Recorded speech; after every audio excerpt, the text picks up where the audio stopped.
can't you? Yeah. I have to just kind of sit. Yeah, because I can't. Well, because you've got a holding on speech. So, hello everyone. Hello. When we decided to have this dinner, I really wanted to give a little talk, mainly around how marriage and relationships have evolved, changed and developed in the last 50 years.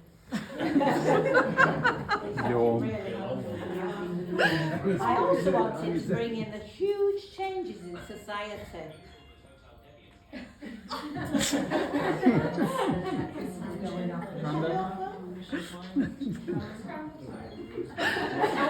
Guilty.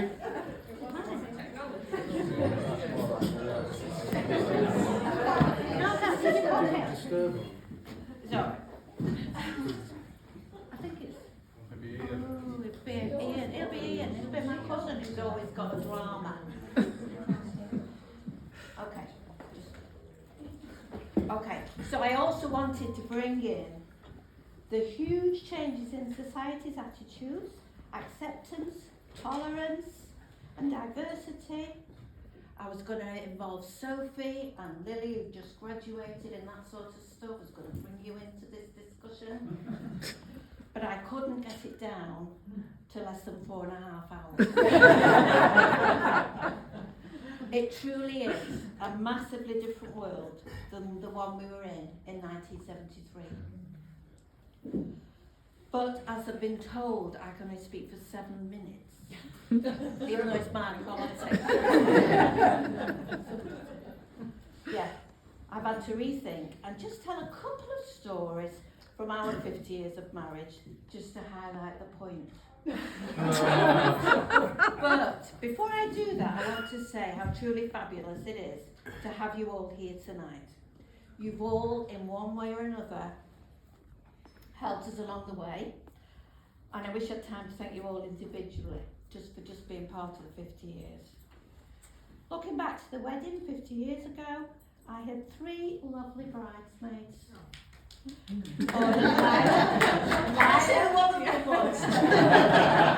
They had Lilac with floppy hats. I think there's a picture somewhere. Janice, Judith, and Kathy. So can we just drink a toast as the golden bridesmaid? Oh yeah, yeah. It's fabulous that you're all here tonight. In fact, you're the reason we're having this do. So I can't have to do because the bridesmaids are still here. Alive. What's a bit of that? Yeah. And also Mike, Steve and Ian, my bonkers cousin who's got some drama going on, they played a part. He was, yeah. So welcome Steve and Ian, and Michael, a little page boy he was. Oh, you can't picture that. Also, it's hard to put into words, though, how blessed we feel to have Chris, along with our new family, Sarah, at our table. Sarah's mum and husband, Stephanie, Terry, and of course, Dexter. Dexter and Sylvie could be described as the very best of blended family dynamics. Described recently by Sylvie as, well, we like annoying each other and have a lot of fun. So it's a bit like most marriages, really, isn't it? We feel just as blessed, indeed it's true, to, in fact, we're overjoyed to have all our granddaughters here. Where are they? Well, there and there. Oh, yeah. Well, yeah. Here tonight. You've all brought us so much joy over the years, and to see you here together, all looking fabulous, with your handsome partners, it's truly made our evening. Where are you? Really has. We also have to say an immense thank you to the 2 daughters who provided us with the most gorgeous great-grandson and great-granddaughter, whilst we can still see and hear to a reasonable degree. There's another important member of our family who is conspicuous by his absence, details of which can be found in the 4.5-hour edition of this story.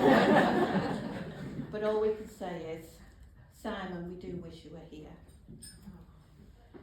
And Sophie. Where's Sophie? Hiya.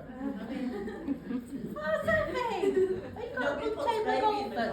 Already having fun. Yes, It's go. on the naughty Sophie can usually be found either in Aberystwyth or Essex, but she seemed to pop up in Southport today. So she's a valued guest, a real bonus to have you here, Sophie, so welcome. And also, we're so pleased to have Kathy and Angie here tonight. They remind us it's not the length of a marriage that counts, but the love, care and devotion throughout, in sickness and in health.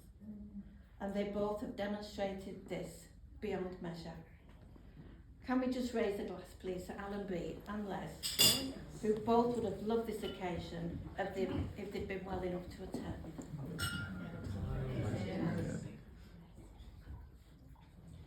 So many of you here have helped us along the way simply by demonstrating really good examples of being married.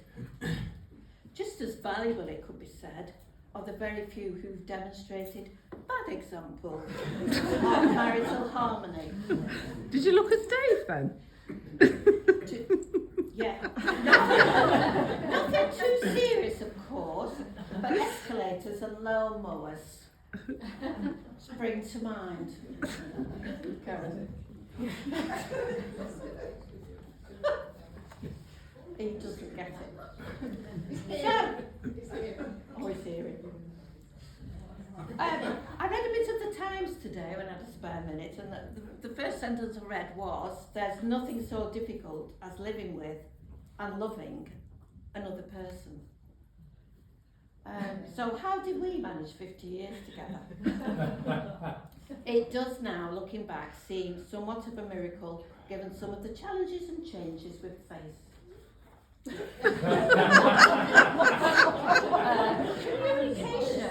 Communication, of course, is the big one in relationship survival. Well, we met and fell madly in love in 1967, which actually was the summer of love. Did anybody know that? It was, yeah.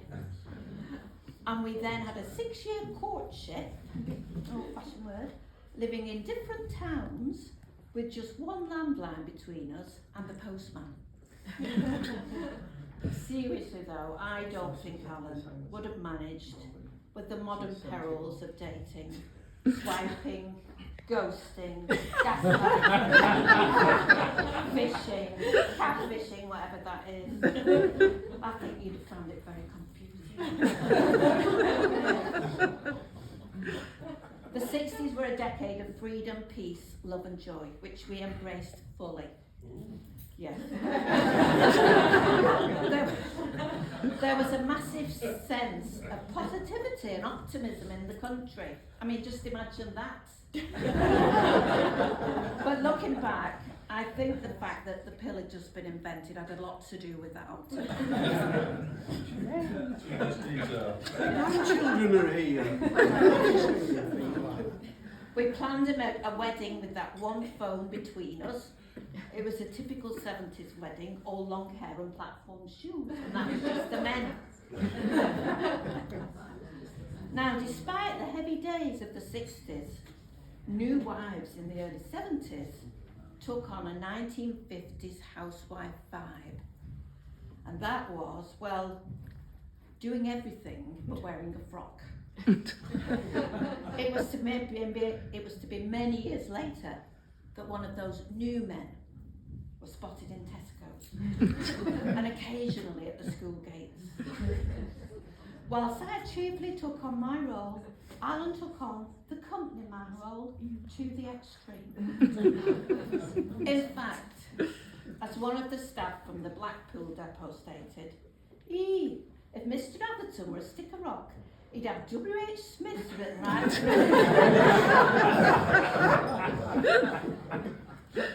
Getting in touch with the company man, husband in those days, was much like trying to get in touch with your GP. You'd be greeted by a gruff woman asking, well, is it important? If you replied with something like, well, my waters have just broken, so probably, they may try and find him leaning against the filing cabinet or something. Yeah.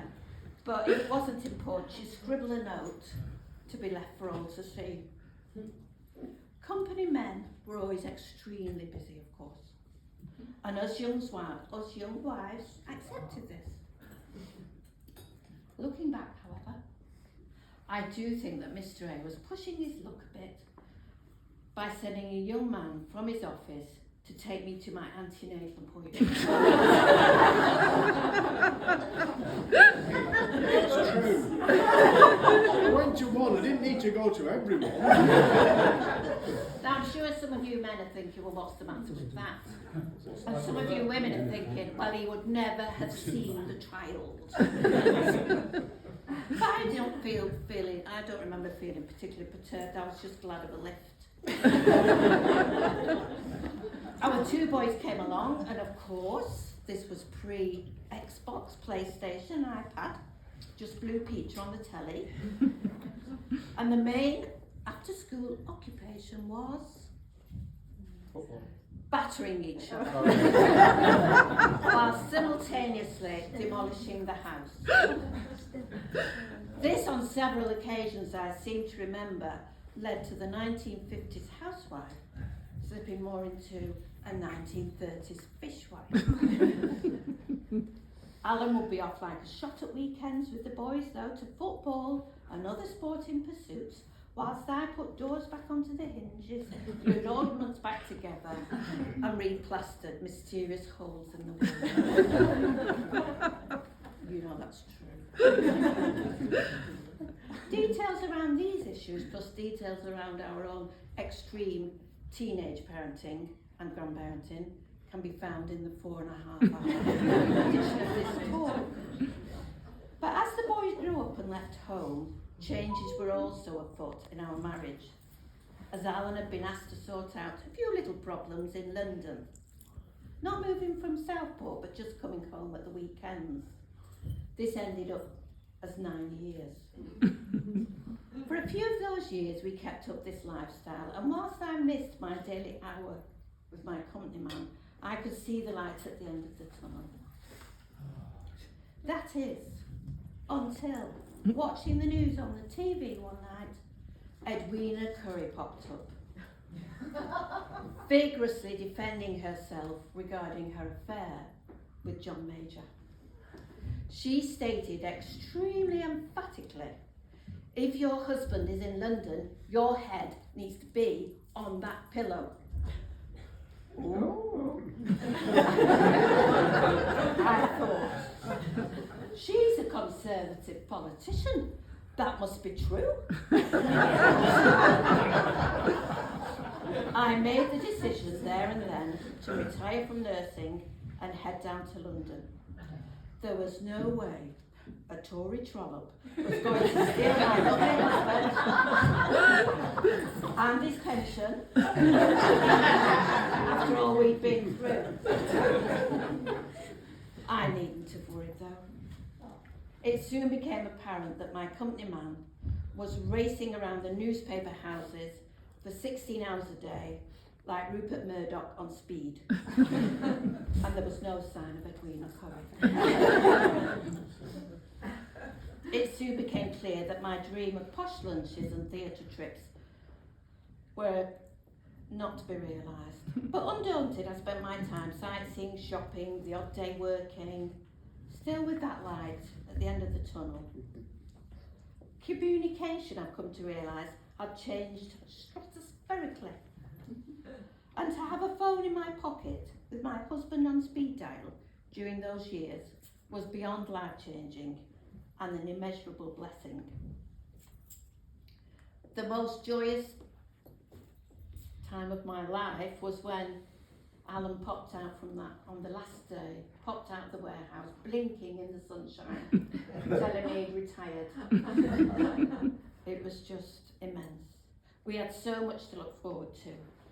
Not least of all, if we were lucky, a dinner at the Hesketh Golf Club, Cockledick's Lane, in 10 years' time. And here we are. Darling, it's been a whirlwind, an utter joy, a load of laughs, a few tears, but mostly, as we would say today, a perfect match. Can we raise a glass, please, to my wonderful husband and love of marriage, however long or short. I never saw that coming.